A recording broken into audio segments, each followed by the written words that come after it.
to see Inspector Lestrade at once. Your name, sir? Dr. John Watson. He's expecting you, sir. In a way, I believe he is. Well, I'll tell him you're here, sir.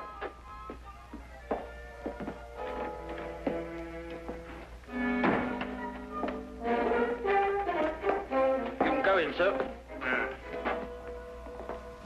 Ah, Dr. Watson, I didn't expect to have the pleasure of seeing you again so soon. Will you kindly read that? What is it? Read it. Oh.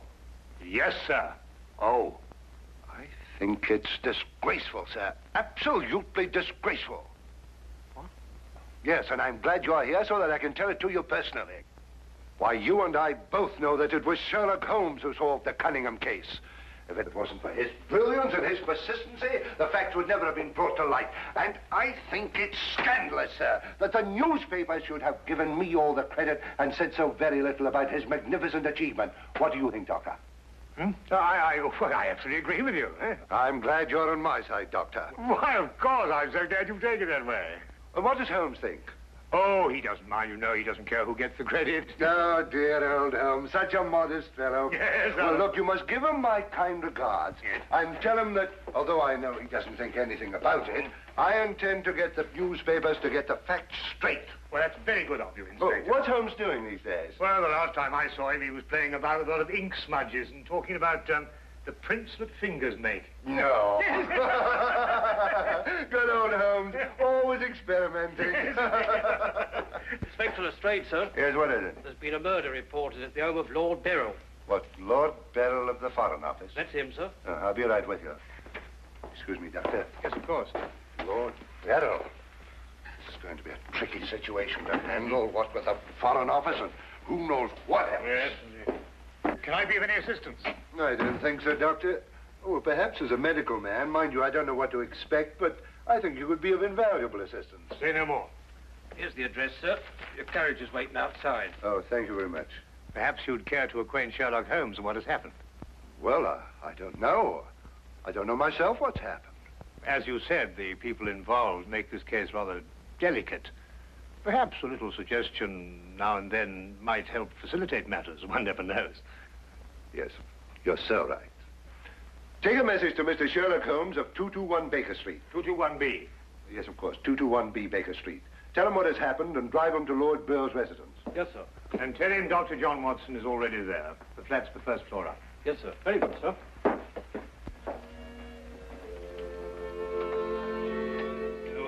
221B Baker Street.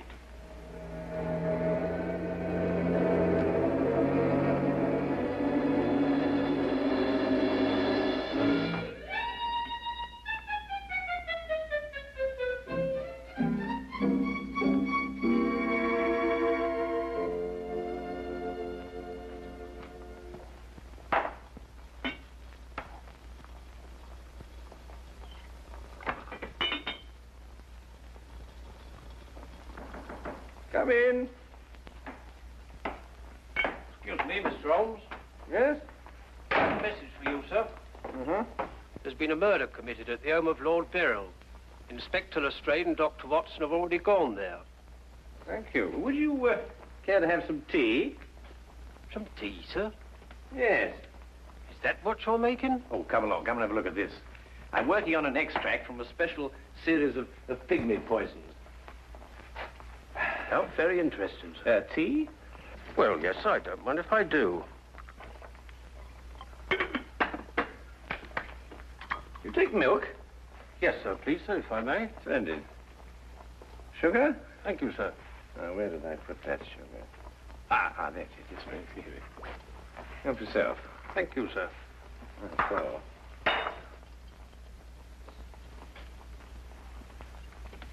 What's this you're doing here, sir? Well, I believe that certain poisons, if taken in the correct doses, can actually have beneficial rather than fatal effects. Now, that's very interesting, sir. Yes, it is, isn't it?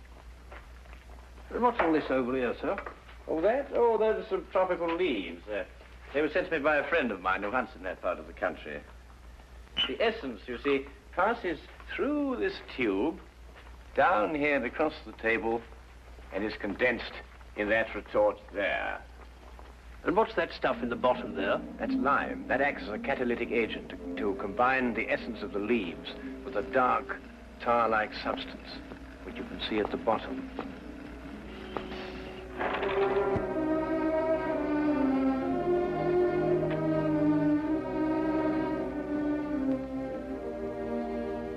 Inspector Lestrade, I demand to see my wife. You've kept me waiting half an hour, and now I should like an explanation. Of course, you're entitled to one, sir. You know that Karl Oberstein was murdered in your study. I was informed of that, and it is a tragedy, of course. But I still don't see that is... Lord Beryl, your wife has confessed to shooting him. What? That's why I couldn't allow you to see her. We were taking her statement. What does she say? Apart from the actual confession of murder, she refuses to say anything. You may go in now if you wish, Lord Beryl.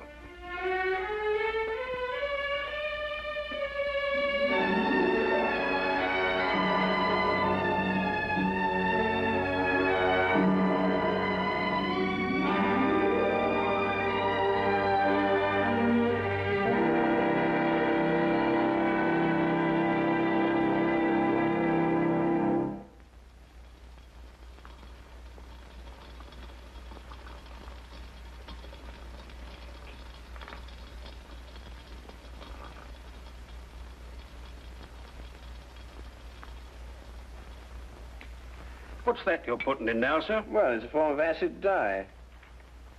Yeah. That's all right. Oh, where have you two been all the afternoon? Didn't the sergeant tell you? Oh, yes, I remember. There was a murder somewhere. Was it interesting? No, Mr. Dwight. Uh-huh.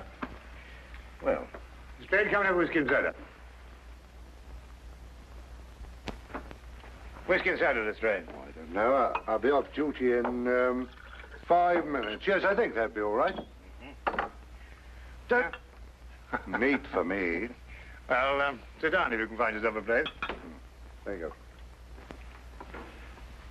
yes, well, I think we can leave that to boil for a little while now. Now, gentlemen, what's the problem? Who was murdered? A man named Karl Oberstein. Oberstein. Oberstein. Oh, yes, I remember. An Austrian chap. He was originally, but of course, for a number of years, he's been a freelance agent. Mm-hmm. Buying and selling anything he can get his hands on, eh? But his hands in a bit too much this time. Lady Beryl shot him. Holt Smith, 38. Oh, really? It was a nasty bit there. I examined the body before it was removed. Entire back of the head gone. Instantaneous death, of course. Did you find the bullet?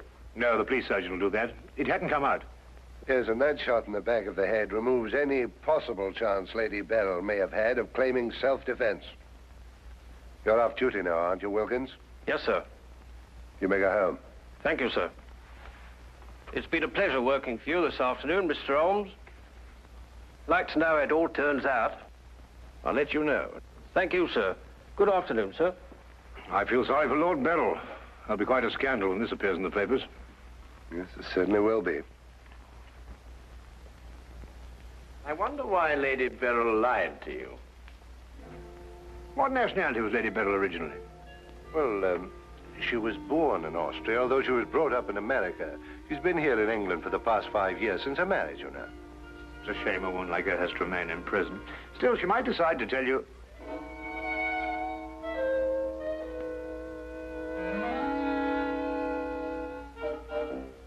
What did you say? I beg your pardon? What did you say just now? I didn't say anything. Oh, yes, you did. You said, I wonder why Lady Beryl lied to you. Oh, that? Yes, what did you mean? Nothing, except, of course, that Lady Beryl didn't shoot this chap Oberstein at all. But she confessed to it. Nonsense. She didn't shoot Oberstein because Oberstein wasn't shot. His head was bashed in with a blunt instrument. The revolver you claim was the murder weapon actually belonged to Oberstein. She found it lying by his side and pretended she'd done it in order to shield her husband. She's no more guilty than you two are. Would you hold that like a good fellow, please? Would you please repeat that? Of course, it's as plain as a... Here, would you mind holding that? Oh, well, it's not plain to me. Well, you told me that Lady Beryl confessed to shooting Oberstein. But Oberstein wasn't shot. Just because you find a man with the back of his head shattered and a gun lying by his side is no reason to assume he's been shot. Thank you. You also assumed that the bullet had lodged in Oberstein's cranium because it hadn't emerged through the front. Now, any student of elementary ballistics knows that the greatest damage to the skull is on the opposite side to which the bullet entered. The point of entry is always clean. But the gun we found was an Austrian gun, and Lady Beryl is an Austrian. Now, there's a logical bit of reasoning for you. Would you mind holding that, please? Lady Beryl saw Oberstein lying there and jumped to the same conclusion we did. Well, Lady Beryl's innocent. Then somebody else is guilty. Brilliant! We've got to get back to the premises and re-examine them for clues. You come with us, Holmes. This nonsense can wait. Nonsense? Nonsense. Nonsense? Did you say nonsense? I'll have you know, Inspector Lestrade, that if the law enforcement agencies of this country were a little, an infinitesimal amount more advanced than ancient Neolithic man, I would not have to be doing the basic research work that will in time benefit police bureaus throughout the earth. You may have a point, Mr. Holmes. A point? The only point is human, of which there is a paucity in the halls of our defense republic. So do you really think so? I certainly do think that. I'll tell you a few other things, Inspector.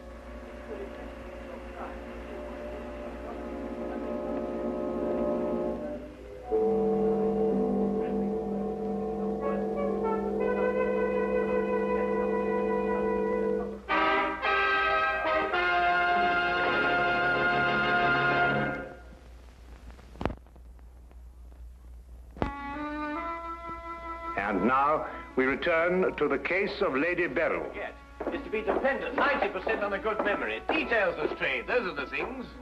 She's in here, and normally I'd detain her for confessing to a crime she didn't commit, but, well, what with the Foreign Office and all that, I don't believe I will. No, Lestrade, you don't want to hold her.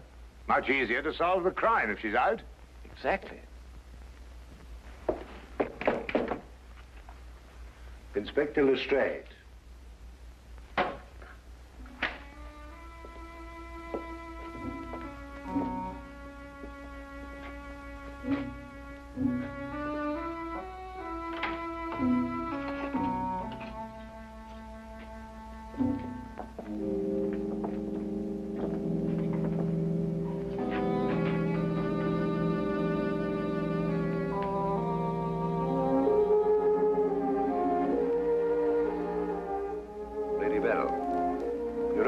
We're releasing you. So I understand. Do you know why? No. We've been able to prove that you didn't commit this murder you confessed to. I see. We would, however, like an explanation as to why you confessed to this crime.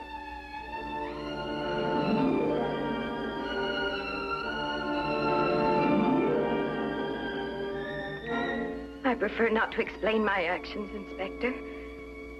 You realize, of course, that your actions are in themselves punishable and that we could detain you. I see. You still prefer to make no statement? That is correct. Very well, Lady Beryl. You'll be released as soon as the formalities can be cleared. Thank you. Human beings lie to gain, to cover, or to protect.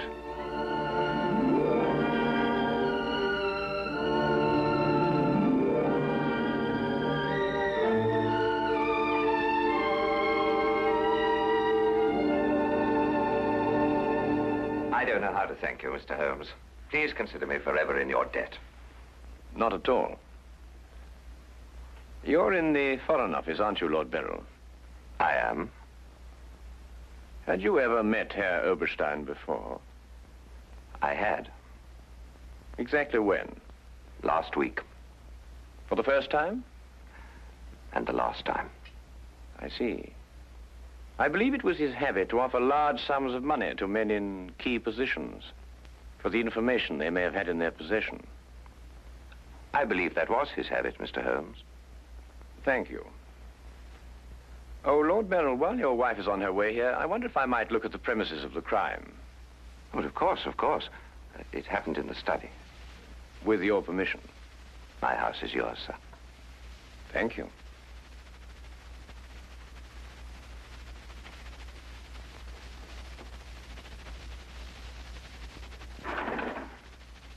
Well, now, let me see. Karl Oberstein was lying about there. Of course, it's been removed. Yes, yes, of course. I see you cleaned everything up with your usual remarkable efficiency, Lestrade. Now, look here, Holmes. I didn't know there was going to be any mystery about this affair. Oberstein's head was here, Holmes, and his feet were there. Thank you, Watson.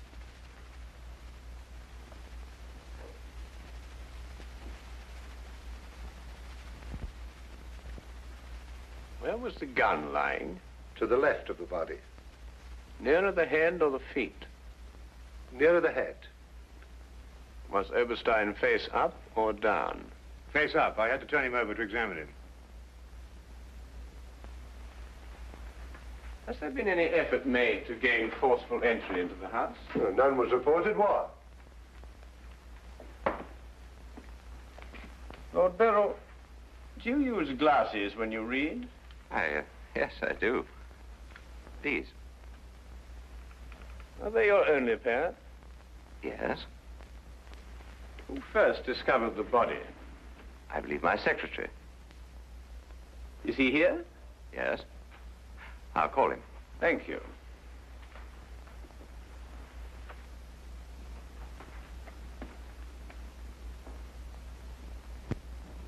Lestrade, where was Lord Beryl at the time you estimated the crime was committed? He'd been at a meeting with high government officials all day. Oh, good, good. Why did you ask about the glasses, Holmes? It's because Lord Beryl wears glasses when he reads. But Lady Beryl confessed to a crime she didn't commit. What? This is my secretary, Mr. Ross. You've met Inspector Lestrade and Dr. Watson. This gentleman is Mr. Sherlock Holmes. How do you do? I understand it's through your efforts that Lady Beryl was returning home. Partially through my efforts. I wonder if I could impose upon you, Mr. Ross. Of course, sir. Would you mind taking these sheets of paper and roughly outline the position in which you discovered the body? Outline it in scraps of paper. If you would be so kind. Why, of course. What's the purpose of that? How many men have you on the premises, Lestrade? 2 outside. Why? Good, good. I wonder if you'd mind taking them into the garden behind this window and making a thorough search of the premises for a radius of 30 feet. Looking for what? Anything that doesn't belong in a garden. Are you serious, Holmes? Completely.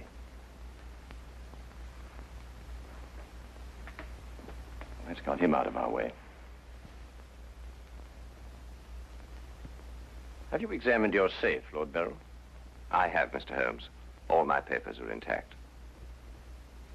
Excellent, excellent. Does Mr. Ross have the combination to your safe? Yes? There's been no question of robbery. Of course not, Ross.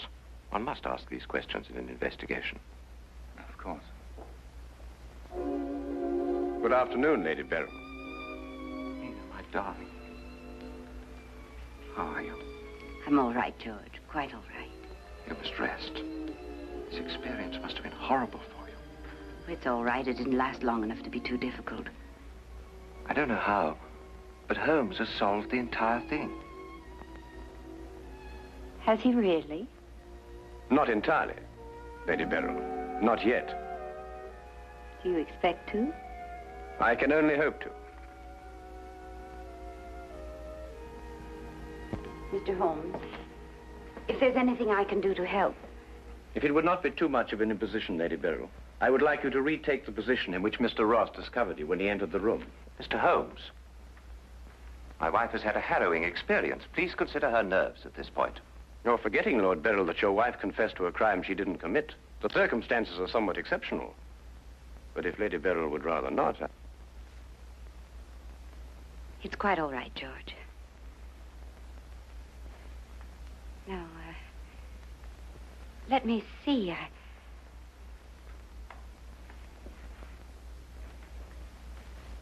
I was standing here. Exactly there? I believe so. Mr. Ross, are you quite certain that that is the position in which Lady Beryl was standing? Well, if you'll pardon my saying so, Lady Beryl, just for the sake of accuracy, you understand, I believe you were standing just a bit further to your left. A little to your left, Lady Beryl. Like that? Yes, I'd say right there.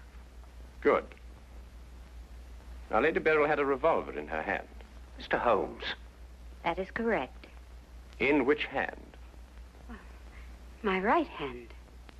Mr. Ross? That's right. Lady Beryl's right hand. Lord Beryl, do you happen to have a revolver in the house? Yes, I have. May I have it? I'm not going to ask my wife to... Yes, I am. If your wife has no objection. Of course she has objections. I have no objections, Mr. Holmes.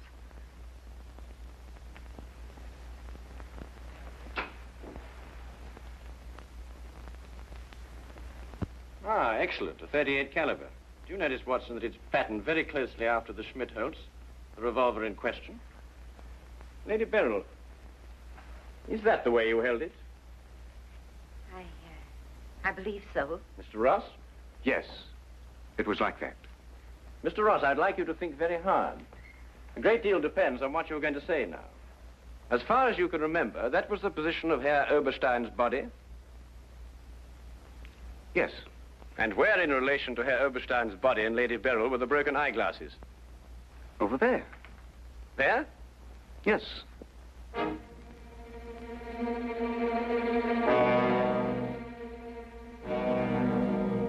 Watson, were there any glasses on the floor when you found the body? Absolutely not. You're positive? Positive. That's right. I didn't know what I was saying. There were no glasses on the floor at all. There weren't any glasses on the floor when you found Lady Beryl bending over the body. But there were when you sent Herr Oberstein crashing to the ground.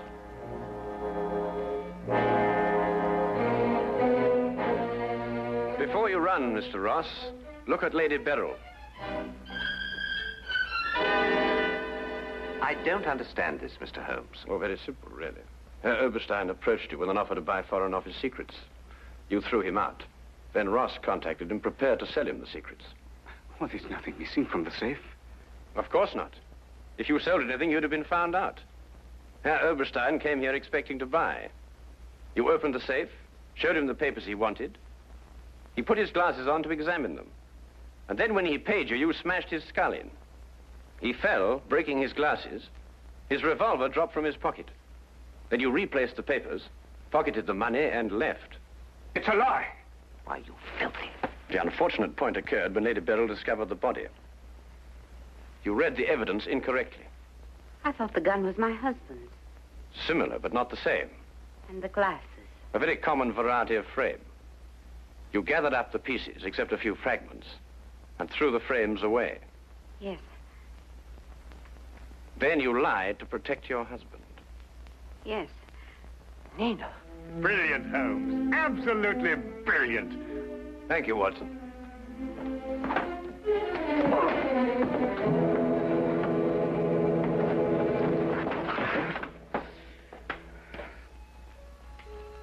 My humble and very grateful thanks, Mr. Holmes. It's been a pleasure to help so brave and noble a woman. I'm still not quite certain what's happened, but I know we shall both be forever indebted to you.